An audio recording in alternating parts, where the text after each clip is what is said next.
Shalom a todos, aquí son las 22:33 y aunque no es una hora muy buena para dar una respuesta, eh, aún así, bueno, hay que aprovechar el tiempo cuando se tiene y aprovechar el momento eh, para responder a, básicamente no es una pregunta, es más bien un cuestionamiento existencial que funciona como interrogación reflexiva, que básicamente busca un método o camino de superación personal, sin exigir básicamente una respuesta inmediata. Por eso no podría decir que es una pregunta, pero hoy voy a dar respuesta al cuestionamiento, como le comentaba, a esta cuestionamiento existencial, digámoslo de esta forma, que comentó la hermanita Claritza, sobre el cual necesita una respuesta, ¿vale? El asunto es cómo adiestrarnos en la valentía y vencer las limitaciones arraigadas en nuestro interior a través de los años. ¿Vale? Esto fue eh, lo que la hermana planteó y cosa cual busca una respuesta. Bueno, en primer lugar, hay una diferencia, es decir, para comenzar, hay una diferencia enorme entre vencer el miedo o bien podemos decir las limitaciones, para generalizar, y formar el valor o la valentía. Una persona puede vencer un miedo puntual y seguir siendo una persona insegura.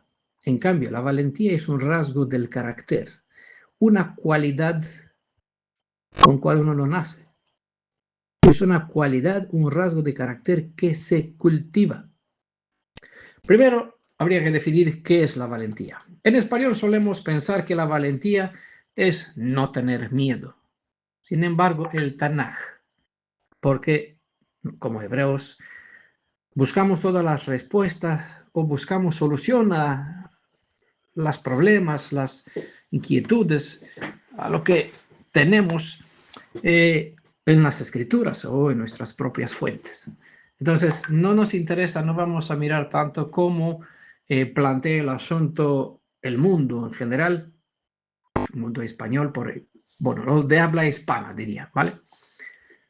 Sino que vamos a buscar dentro de nuestros propios recursos, dentro de nuestro propio lenguaje, palabras, en este caso, lo que el Tanaj eh, expresa. Bueno, entonces, desde la perspectiva del mundo, no tener miedo es decir, eso se llama valentía, pero no lo mismo es desde la perspectiva del Tanaj. La pregunta sería, entonces, ¿qué significa ser valiente para la Torah o desde la perspectiva de los escritos hebreos? Y la respuesta ya comienza a tomar forma cuando observamos el sentido de dos términos hebreos. En primer lugar está la palabra ometz, que significa valor, ¿vale? Coraje o fuerza. Y viene de una raíz que habla de ser firme y valiente. Por ejemplo, la palabra ometz lev significa literalmente valor del corazón o coraje. Una otra palabra es ometz musari, que significa valor moral. Esta palabra ometz aparece repetidamente en las escrituras junto a sé fuerte. Por ejemplo, en Josué capítulo 1, verso 9, donde dice sé fuerte y valiente. Aquí no significa que sé fuerte y valiente, no significa ausencia de temor. Este verbo ometz significa fortalecerse interiormente, afirmarse, hacerse firme. Es un fortalecimiento del corazón antes que el de los muslos. Esta expresión que está en Josué capítulo 1, verso 9, Hazak ve ematz, se usa como una expresión de aliento, apoyo o motivación para desearle fuerza a alguien que enfrenta un momento difícil o un gran desafío. Y la segunda palabra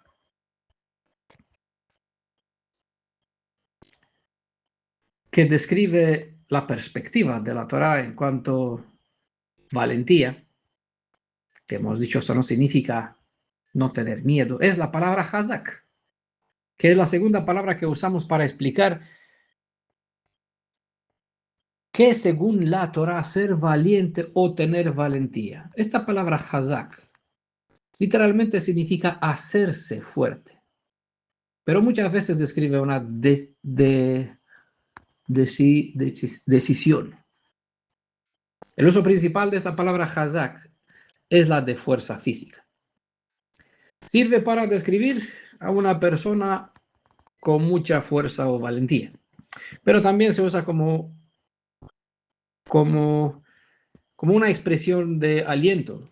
Cuando dices a uno, ánimo, fuerza, tenga fuerza, tome valor, cuando le quieres dar un impulso para estudiar, para hacer algún trabajo, para levantar algo, para seguir adelante. A un niño, cuando se cae, dice, ánimo, fuerza, de hazak, levántate y sigue. Cuando Yehoshua, es el asunto principal que está en Josué capítulo 1, verso 9.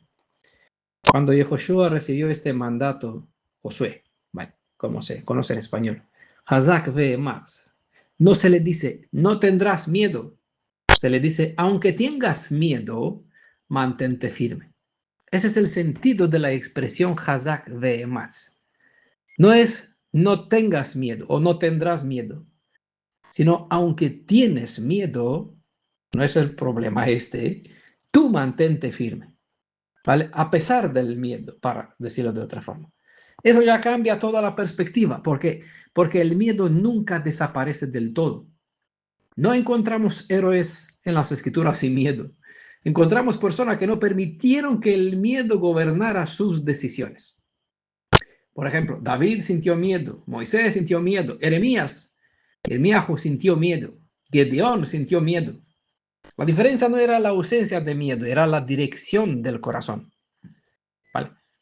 Cuando hablamos de las limitaciones interiores, muchas veces se habla del lev, que se suele traducir con corazón, pero ya sabemos que dentro de la perspectiva hebrea, el lev o el término lev no se refiere solo al corazón o al órgano en sí, sino que describe la esencia, la estructura interna de la persona, su mente básicamente. Un problema que alguien puede tener no está primero en sus circunstancias, está en su corazón. ¿Vale? Eso lo hemos explicado en el estudio recientemente compartido sobre las estrecheces. Pero en Ezequiel se habla de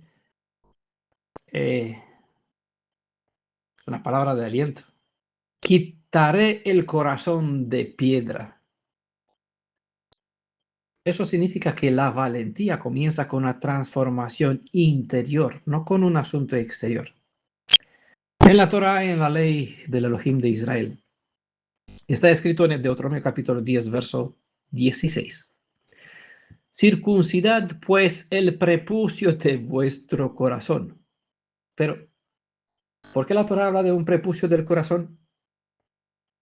Prepucio en hebreo se dice orla. Orla, lo que se hace cuando se practica la Brit Milá, se hace un corte, el corte del orla alrededor para quitar este orla, ¿vale? La Torah tiene un propósito, por lo tanto, el rito tiene un significado, el propósito está por encima de un rito, y el asunto no es tanto cortar un trozo de carne, sino, dice, circuncidad el prepucio de vuestro corazón. ¿Tiene el corazón prepucio? ¿Qué quiere decir con esto? ¿Vale? Orla representa aquello que cubre, endurece o bloquea el corazón, impidiéndole de esta forma, pues, responder correctamente a la voluntad del Elohim de Israel, es decir, actuar conforme a los principios y normas de conducta que corresponde, que compete a un hebreo que entró bajo la alianza, y es un deber que debe ser natural, no una obligación de la ley. Cuando uno se convierte por medio de la Teshuvá, hace Tevilá, baja en el agua sale fuera en el nombre del Redentor de Israel. Obviamente entra por medio de esto, se compromete para complacer así, para mostrar su amor para su amo, para su Redentor, para su esposo, quien son términos para su padre, para su rey también, para su amigo. ¿Vale? Son términos como se compara el Elohim y Redentor de Israel con un redimido, pues es la forma a través de cual uno muestra su respeto, su honor, su consagración, su corazón, ¿vale? Guardando las instrucciones que están en esta palabra, ¿vale? Entonces, hay un orla que endurece, bloquea, cubre el corazón para que no cumpla con aquello que designa la voluntad de Elohim, con lo que esto representa. Ya los hemos explicado en el estudio sobre terumá y tenufá. Terumat y tenufá, ¿vale? Esos que son dos tipos de ofrenda, ¿vale? La que se eleva, que muestra la relación con el prójimo, y la que se mesea en plano horizontal, que muestra la conexión con Elohim, como se muestra la relación buena con Elohim a través del vínculo horizontal. ¿Cómo se revela que yo tengo, que cumplo con la Torah en cuanto a la relación con mi prójimo, con la suma del cuerpo de Israel? Pues por medio de la conexión vertical con Elohim, porque estos van de mano, no se puede separar, no va una sin la otra. No puedo decir sigo, honro, amo al Elohim de Israel si yo no estoy en buena conexión bajo el vínculo de Ejad, de Emuná, de Emet, con la suma del pueblo. ¿Vale? Volviendo a nuestro asunto. ¿Vale? Orla, repito, representa todo aquello que impide que el corazón responda correctamente a la voluntad, a los principios de la Torah. Por lo tanto, una limitación no es tanto un problema intelectual, sino un obstáculo interior. Es decir, antes de cualquier problema, hay que ver qué cosa impide desde adentro que el flujo de energía positiva permite que mi entrega, mi ofrenda, mi sacrificio, mi labor o mi poder crezca de forma constante. Cuando llegamos a Deuteronomio 30, verso 6, vemos que está escrito que Adonai circuncidará tu corazón. Este detalle indica que la transformación interna, la del ser humano me refiero, también es parte de la obra del Redentor de Israel, ¿vale? Por lo tanto, no es algo que no tiene que ver con su trabajo, pero Él no hará por milagro, por la gracia, aquí te librará y todo esto, ¿no? Hay obviamente, como sabemos, que es el proceso de la restauración, implica la rectificación de las cosas. Y eso no es teoría, es práctica. Y yo tengo que hacer mi parte dentro de ese trabajo que Él está haciendo. ¿Por qué? Porque Él no trabaja con máquinas. Él moldea, pero no un muñeco. Se trata de una persona que tiene voluntad propia y autonomía. Y en la mayoría de los casos, esta voluntad individual no se sujeta a su voluntad para que las cosas funcionen en Ejad. Que Él entregue su poder y que tú entregas tu voluntad para que así en conjunto se obra la rectificación que por lo general no es placentero, ¿vale? La naturaleza humana, al estar bajo el dominio del mal, es usada para trabajar con los fracasos antiguos, las humillaciones, culpas, hábitos, falsas identidades. En otras palabras,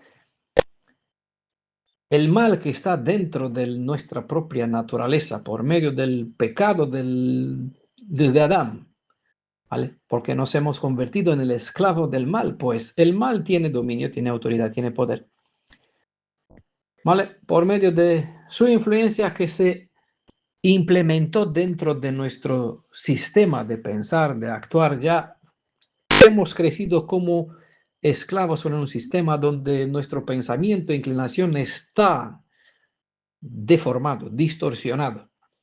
En lugar de hacer lo correcto, tenemos un disco duro, un programa que actúa totalmente al revés de cómo debería funcionar en modo normal. Entonces, ¿qué hace esta naturaleza? Convierte el pasado en una prisión, ¿vale? Esta fuerza del mal que está en la naturaleza humana intenta permanentemente dominar a la persona o mantenerla bajo el dominio, bajo su control. Su fuerza actúa al principio como un hilo de araña y al final como una cuerda gruesa. Así la mayoría de las cosas, así suceden las caídas. Ninguna caída no viene de golpe. Vale. Amalek no destruyó de golpe en la retaguardia. Recuerdan que hemos estudiado sobre el proceder del mal, la levadura.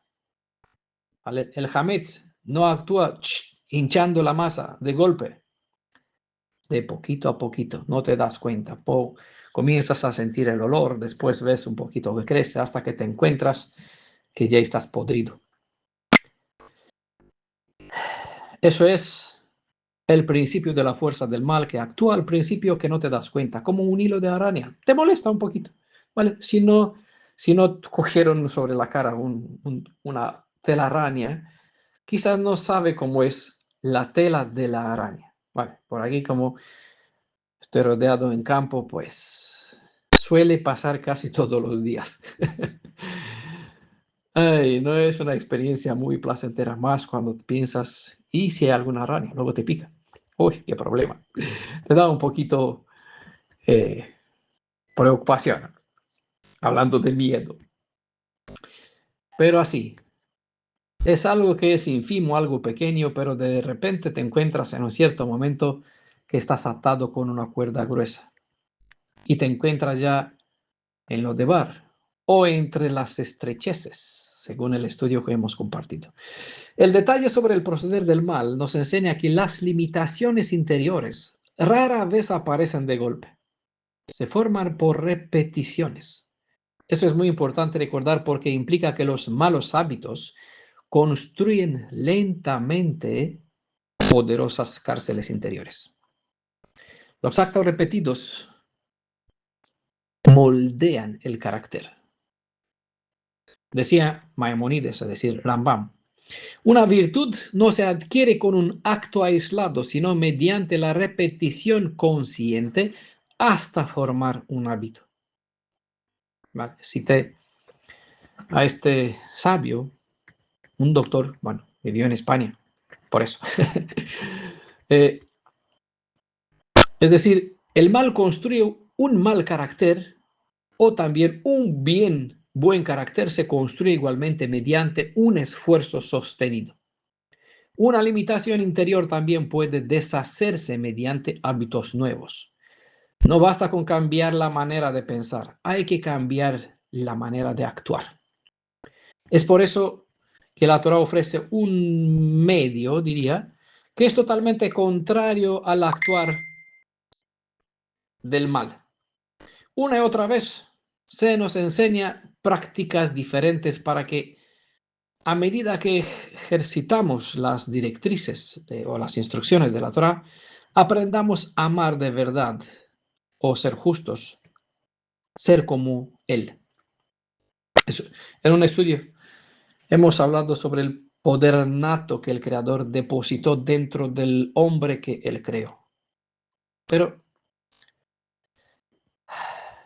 por llegar el hombre uno por llegar a estar bajo el poder del maligno, este potencial quedó oculto, mientras que en su vida se manifiestan los deseos desordenados como una evidente comprensión equivocada sobre su propia persona. El trabajo verdadero de cambio no consiste en cambiar estas malas inclinaciones, porque este es un esfuerzo en vano, y el mal sabe que mientras una persona débil, lucha contra el poder del mal, no tiene posibilidad de cambiar. Pero si en lugar de centrarse en luchar contra el mal, se centra en descubrir y desarrollar la fuerza interna, además de fuerza tiene y arma para poder revertir el mal en buenas inclinaciones. El mal es astuto, ¿vale? Y bueno, hay quien prueba el proceder del mal, lo observa, entiende el proceder del bien, hace análisis entre las dos, lo practica y ve el resultado. Entonces, aprende de la experiencia cuál es el proceder y cómo funcionan las cosas, ¿vale? Hay quien por una vida interna se ha esforzado, ha luchado para ser mejor persona, todavía no logró, todavía sigue siendo el mismo, ¿vale? ¿Qué sucede? Claro, tratas de cambiar algo que sí hay que cambiarlo.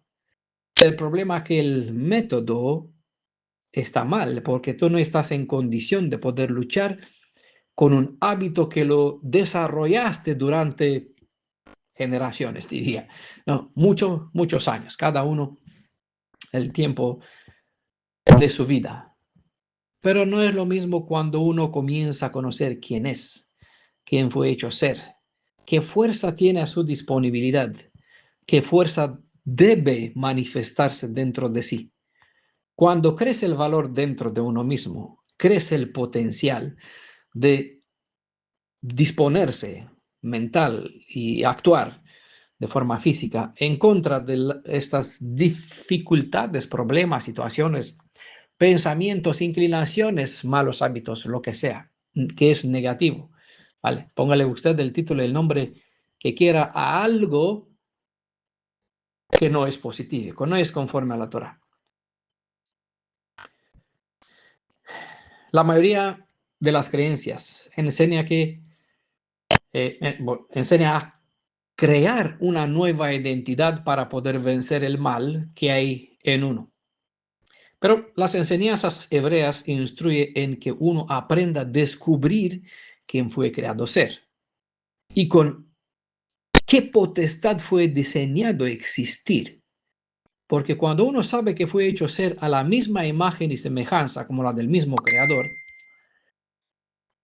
en este mismo conocimiento se desarrolla, está el potencial para desarrollar una identidad, ¿vale? Que te da la valentía de ser quien es. Una identidad que, digamos, está cerrada o encerrada dentro de la esencia, de la estructura interna del propio hombre. Entonces, dentro de, es decir, de este entendimiento, de este conocimiento de que como hebreos israelitas que fuimos creados a su imagen y semejanza y que en las Torah no tenemos un montón de leyes y normas, sino que tenemos un montón de armas, es decir, instrucciones cuya función o cuya capacidad es aquella de enseñarnos cómo trabajar con todos estos recursos para sacar el poder de ellas a fin de poder rectificar este mal en cual, bueno, todas las cosas básicamente que destruyó el mal que forma parte que llega también a formar parte de nosotros. Entonces, en esta identidad como hebreos israelitas, en el conocimiento que a uno le adquiere uno cuando a medida que estudia la Torah y recupera el valor de quién fue hecho ser, cabeza y no cola, existe el poder para restaurar todo lo que el mal destruyó. Nadie transformará su carácter mediante grandes decisiones ocasionales. La transformación nace de pequeñas victorias repetidas. Cada vez que una persona domina una reacción impulsiva, fortalece un músculo espiritual. Digamos que no es mucho, claro.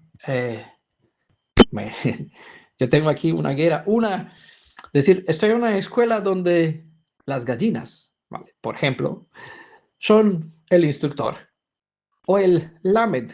La función del lamed, ya saben, por lo general, no es muy bueno porque tiene un aguijón, ¿vale? No es el problema del lamed. No es el que él tiene un aguijón. El problema es que así siento yo la instrucción. Como cuando pongo una puerta y encuentro la gallina igual en el mismo lugar donde no quiero que esté, escarbando donde precisamente yo regué una planta, que la cuido para que crezca y que produzca algo de cual disfrutar y que ella coma obviamente más tarde. Allí está, no sé por dónde sale. Y ella está aquí escarbando, rompiendo, destruyendo. ¿Es el problema de la gallina? o que ella es un instructor en este caso, o que el Redentor usa este método. No, el problema no está en la gallina ni en el instructor, el problema lo tengo yo, ¿vale? Ahora, a medida que tengo conocimiento sobre que estoy en este proceso de formación y de rectificación, no es que ya he vencido la inclinación a la naturaleza, pero con cada vez cuando tengo conciencia sobre lo que sucede en realidad y cuál es el problema, y que en realidad eso es una lección para que yo aprenda el dominio sobre algo que está acostumbrado a decir sí, sí, sí, sí, y ahora yo tengo que aprender a decir no, cállate, silencio, tranquilo, coge la gallina, llévala en su lugar, arregla la planta, pues si no, eso es, siembra otra, ¿vale? Buscar alternativa. Nadie transforma un carácter así de repente, ¿vale? Pero cada pequeña victoria fortalece esta identidad o este muslo espiritual, digamos. ¿Qué se fortalece? Pues cuando trabajo con la mano, el muslo de la mano pues se vuelve más fuerte. Así, a nivel espiritual, la voluntad, el poder de vencer las debilidades. Como hemos señalado en un otro estudio, muchas personas esperan sentir primero el cambio para después actuar. Cuando en realidad la solución para vencer las limitaciones interiores es precisamente actuar correctamente. Es decir, actuar antes que sentir, ya que así el corazón terminará transformándose conforme la dirección hacia cual actúes. Una frase en nuestras propias fuentes hebreas dice: el corazón es atraído tras las acciones, o mejor dicho, el corazón es arrastrado en la misma dirección hacia donde se dirigen los actos. Si las acciones son justas, en justicia se edificará el corazón.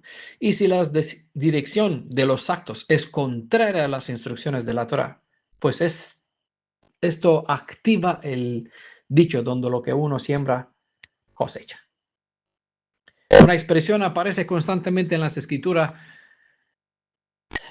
y es la palabra Zahor. Zahor significa recuerda o acuérdate en hebreo.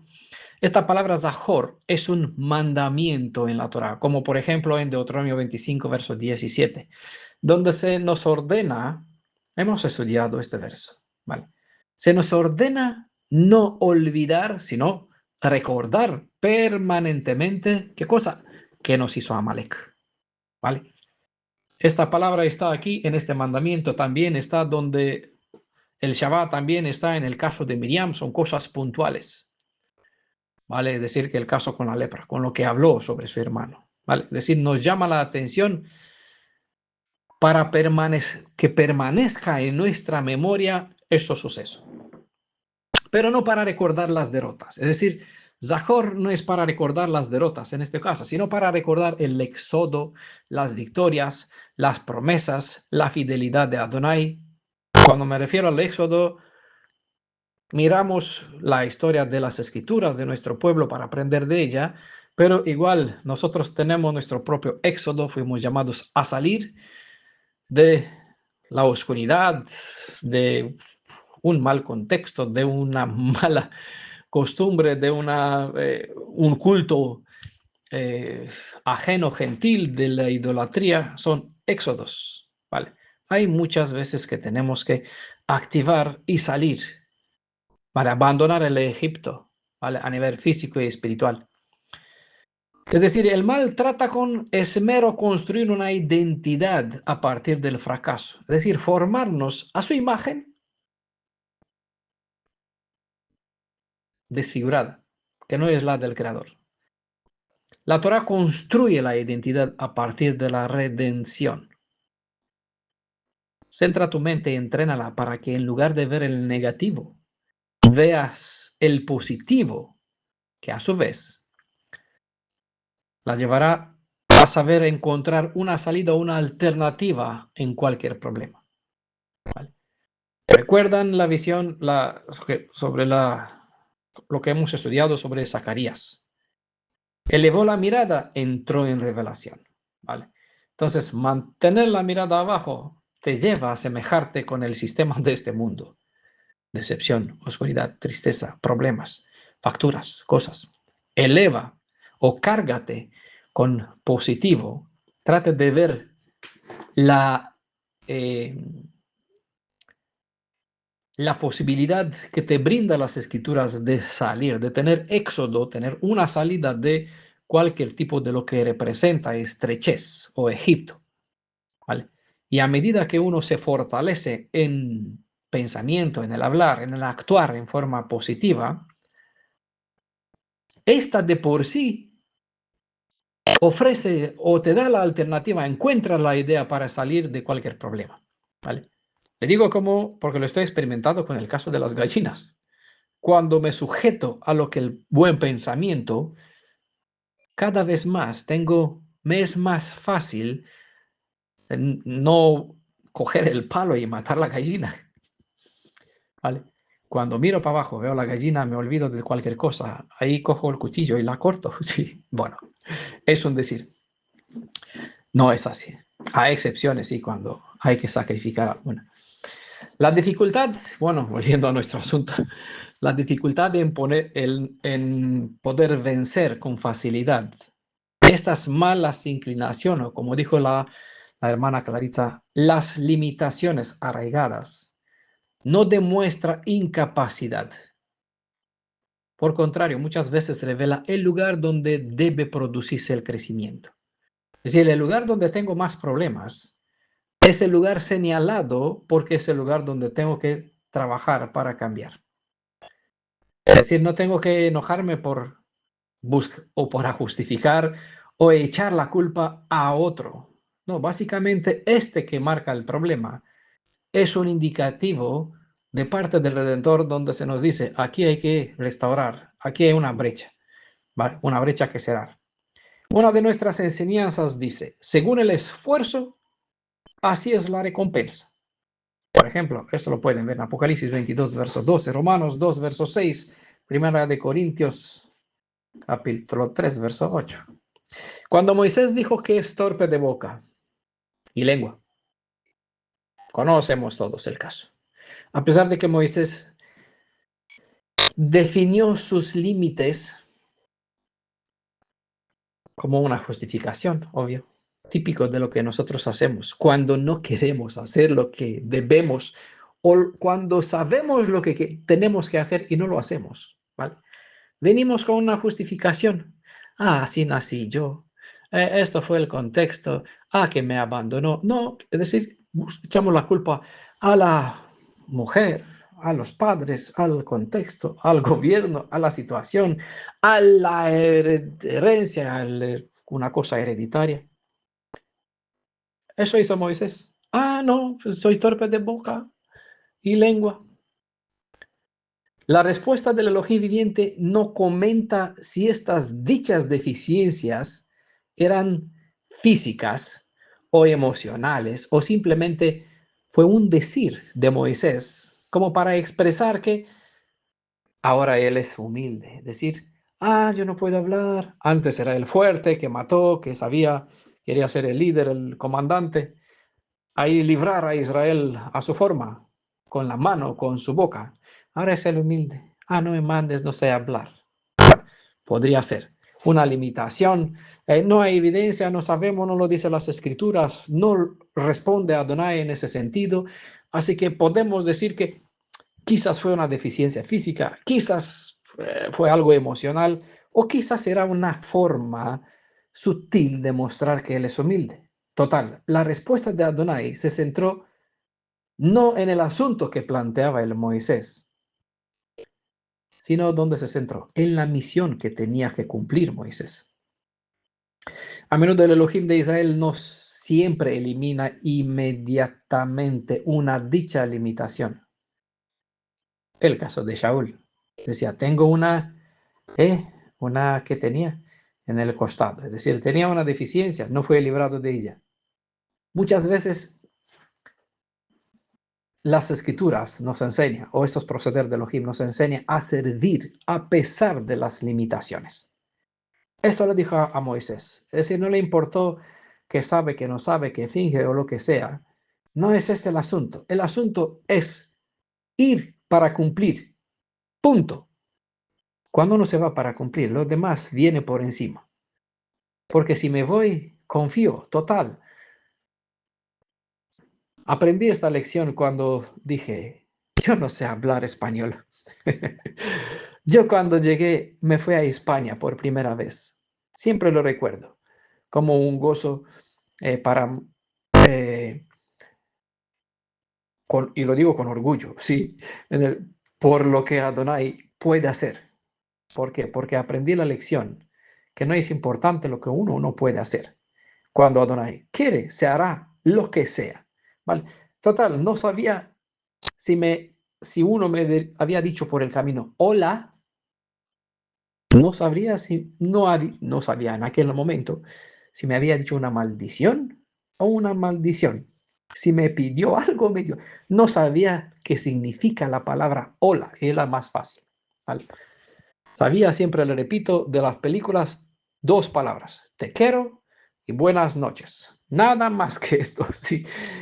Eso. Pero aún así, desde aquel momento hasta llegar a hablarle a ustedes en vuestro idioma, es un camino, ¿vale? Por el camino hubo bajadas o subidas, pero total, el resultado importa. ¿Por qué? Porque no hice caso a las voces que me dijo, "Ah, no hables si no sabes hablar español, ¿vale? Habla los rumanos, porque si naciste en Rumanía y hablas rumano, sabes hablar rumano, no sabes español, no naciste del habla hispana, pues no estás capacitado para hablar". Me lo dijo un judío mesiánico. No olvido esta persona, ¿vale? No importa quién habló por él, no importa el asunto. Tenía razón, ¿vale? Pero yo no servía a mi voluntad, vine con un propósito. Y desde cuando fue la ocasión de ir a España, es decir, la idea, cuando me vino por primera vez, podrías ir a España, la información, desde siempre he dicho, no, es decir, según el planteamiento de Moisés, si tú no vas conmigo, yo no voy, ¿sí? Así que con esta confianza no me preocupé que voy a un país extranjero donde no sé idioma, no sé a dónde ir, no sé a dónde voy a dormir, no tengo trabajo, no sé ni palabra, ni solo tenía un número de teléfono, nada más. Pedí un contacto para ir a conectarme y para participar en una reunión espiritual, nada más. Y bueno, aquí estamos, hablando a gente de habla hispana en un idioma que no es mío naturalmente, ¿vale? Y espero que me entiendan bastante bien. Es decir, que digo yo, ese es el asunto del planteamiento de la situación con Moisés, ¿vale? Y con todos los casos. No importa la debilidad, la deficiencia, el carácter, la herencia, lo que uno sabe, lo que uno no sabe, lo que puede, lo que cree que puede, importa si está dispuesta a servir porque Él así lo dictó. Si me dice, ve y hazlo, pues ya me voy. No sé, no importa. Eso hizo Abraham.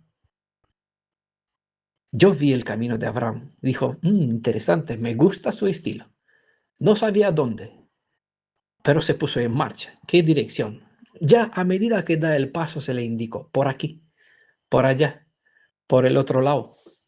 Por eso él cruzó el Prat. ¿Vale? Vimos en la gematría que Prat es igual a Milim. Cruzó más allá de las palabras. ¿Vale? No es que sus actos mostró emuná. No anduvo por lo que ve. Bueno, ya me tengo la, la inclinación de responder al otro asunto de la hermana, al otro planteamiento que se dio en el grupo, que responderé en otra ocasión.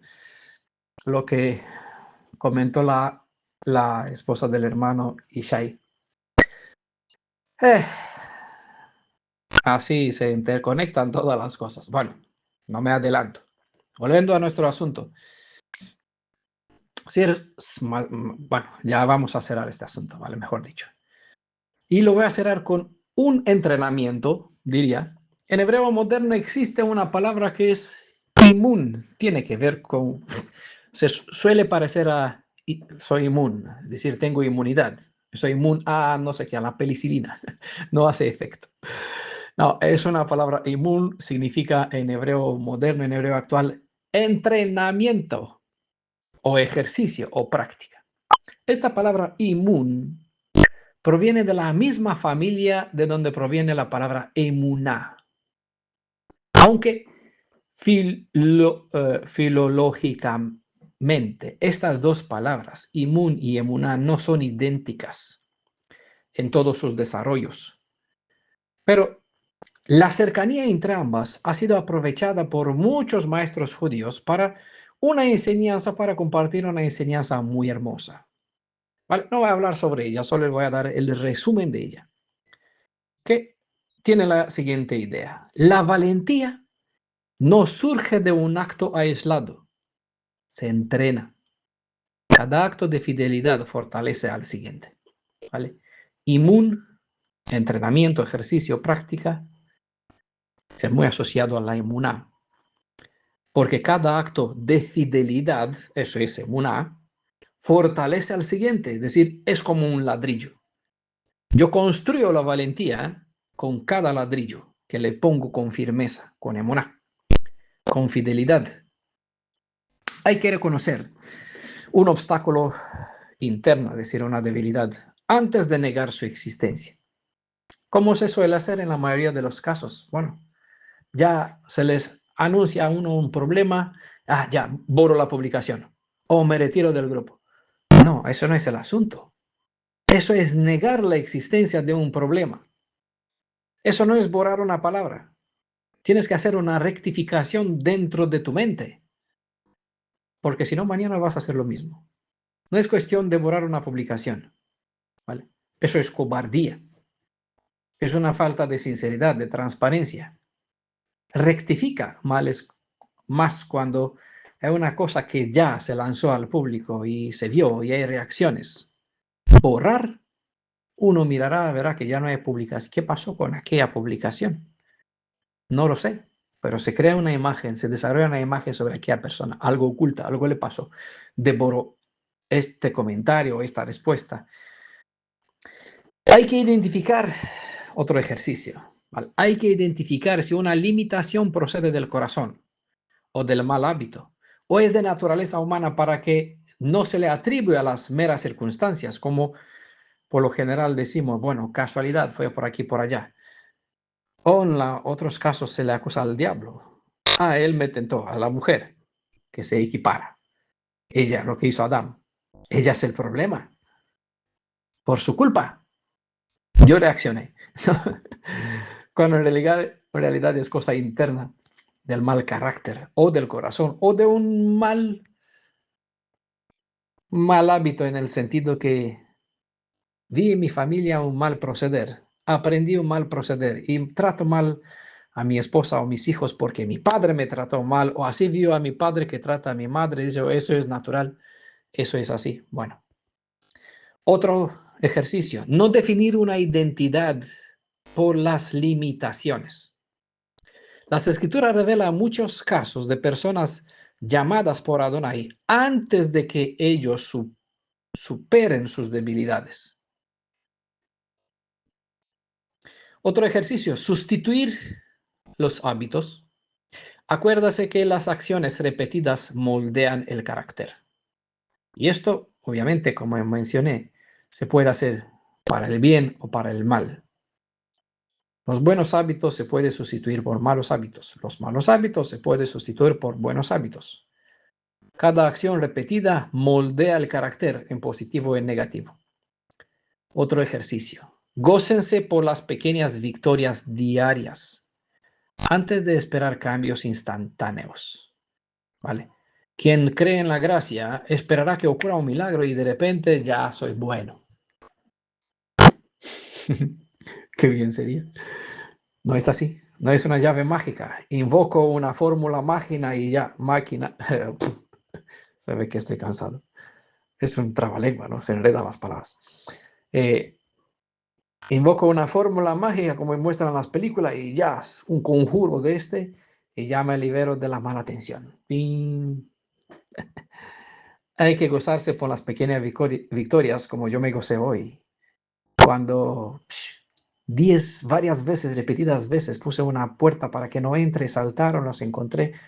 Tranquilo, cogí la escoba, les llevé así y les pasé del otro lado. Sobre todo, y un último ejercicio. Debemos acordarnos y orar, obviamente, porque la disciplina humana y la ayuda divina no se excluyen, sino que cooperan. Hay fuerzas oscuras, malas dentro de nuestro carácter. Necesitamos de la ayuda del Redentor, independientemente de nuestro poder de luchar y de hacerles frentes, ¿vale? Necesitamos también su ayuda en ese sentido. Cooperan, ¿vale? Nuestra disciplina o nuestra obediencia a los principios de la Torá necesitan de la ayuda de Elohim. El poder de Elohim sin nuestra voluntad, sin nuestro esfuerzo, tampoco es eficiente, ¿vale? No ocurre como milagro. Tenemos que ir andando agarrados de manos. Por eso la oración en este caso siempre es imprescindible para tener fuerza y que nos fortalezcamos. Antes de terminar, vale la pena comentar una cosita más. En este mundo, la literatura moderna enseña sobre el trabajo con uno mismo. Y este trabajo con uno mismo se centra, por lo general, en palabras como creer en uno mismo. El problema con las limitaciones internas, arraigadas, no es solo cuestión de baja estima. La perspectiva hebrea centra la solución de este problema en el desconocimiento o sobre el, bueno, este es el asunto principal, que uno desconoce cuál es su identidad y el propósito que el Elohim viviente ha dado a la persona, cuál es su identidad que debería tener. ¿Vale? En algunas otras enseñanzas comenté que la Torá, como dice, es un espejo. Por una parte me muestra cómo soy, pero por otra parte me muestra cómo tengo que ser. ¿Vale? No hay problema entre una y la otra, no está diseñada para que me condene la Torá.